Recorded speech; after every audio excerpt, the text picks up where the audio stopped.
Hello, Hello, Jaded Army.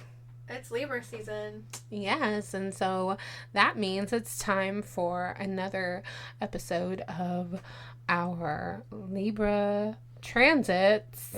Which is eclipse season.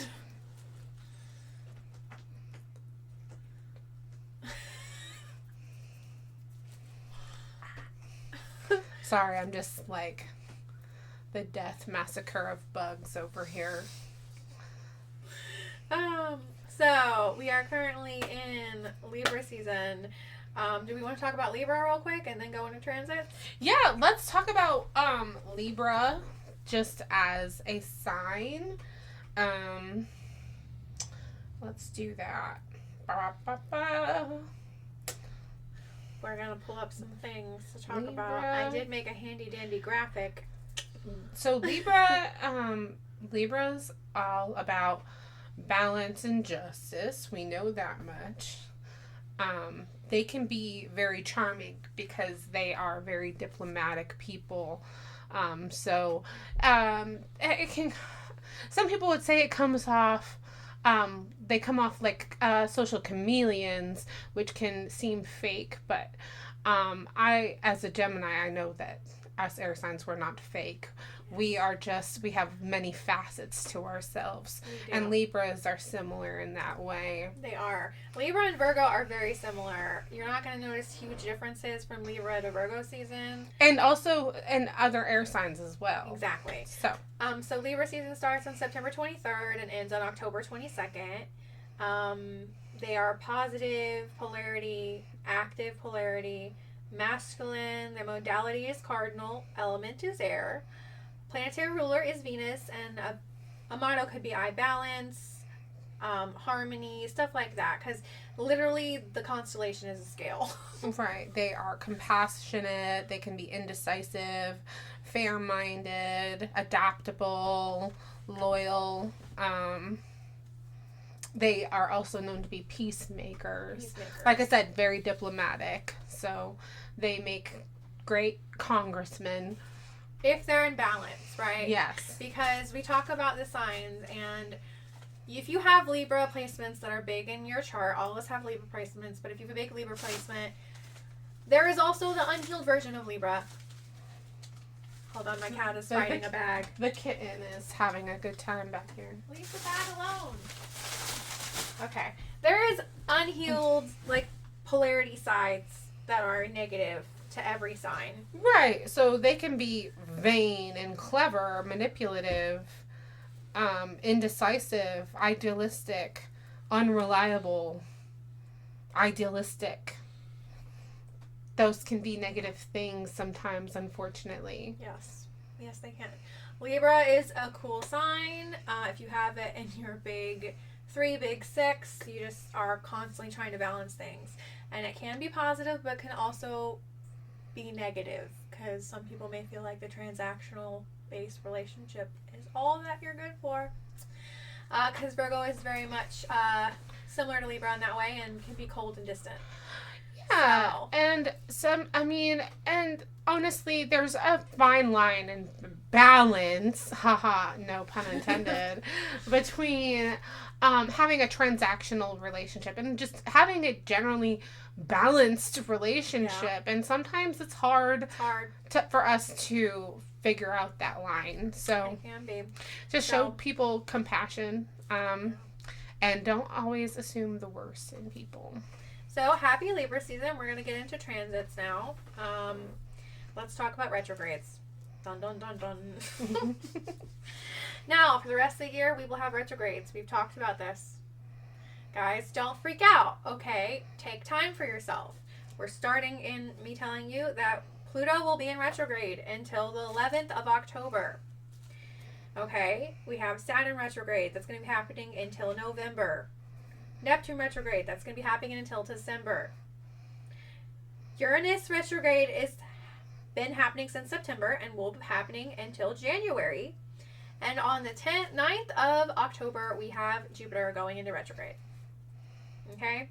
Retrogrades affect us all differently. What you need to do is go to your natal chart, look at placements, planetary placements. Some of these are generational. Right, and so they directly affect different age groups differently. Exactly. It's more of a collective type vibe with a lot of the planets. Not every planet's generational, but you'll see like a lot of millennials going through this, a lot of Gen Z going through that. A lot of Gen A or Gen X or boomers going through different things, you know. So take time for yourself, okay? Retrogrades are hard, and when there's a lot of them happening at once, it's overwhelming. All right? Right. Now we're going to get into the transits happening outside retrogrades. Okay? So, also, let's talk about that, quote-unquote, second moon. Yeah, the second moon situation. So we have a second moon for a little while, apparently. But it's not really a second moon. It's really just an asteroid that's caught in Earth's orbit. We can't see it with the naked eye. You can't actually see it at all unless you have a professional grade telescope, which, I mean, cool if you do, and then share with your friends so they can see it too while it's here. It is technically a satellite to Earth, and therefore making it a moon for now. So that's what makes it a moon, but it's very small, and it does not it's not reflecting the sun's light like our moon does. So and you need a professional grade telescope also to see it. So it will be circling or horseshoeing past the Earth for 2 months. It says that it will be returning into orbit on November 25th. So asteroids can affect things, right? There's an asteroid named Aphrodite. You didn't know that.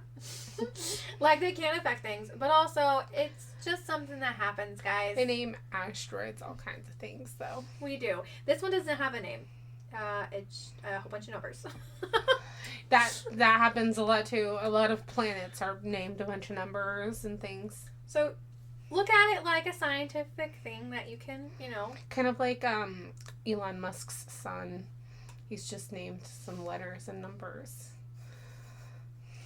Enjoy the asteroid if you want to see it. I'm not saying that it's not doing anything spiritual or isn't, but I just feel like people get too concerned about it, and that everything isn't like act right now when it comes to spirituality.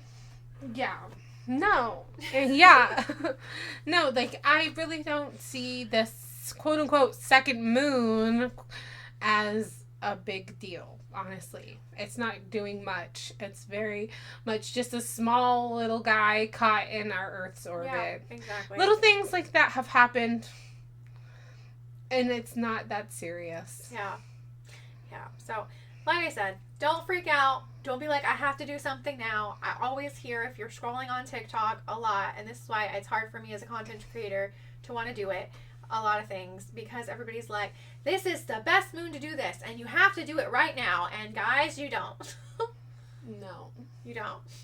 So on September 26th, Mercury entered Libra and will be there until October 13th. Mercury being in the sign of Libra, there's going to be a lot of balanced communication happening. That's good, though. It is good. Yeah, we like balanced communication. So, October 2nd. October 2nd, we have a new moon in Libra. Sorry. So, we also have a solar eclipse.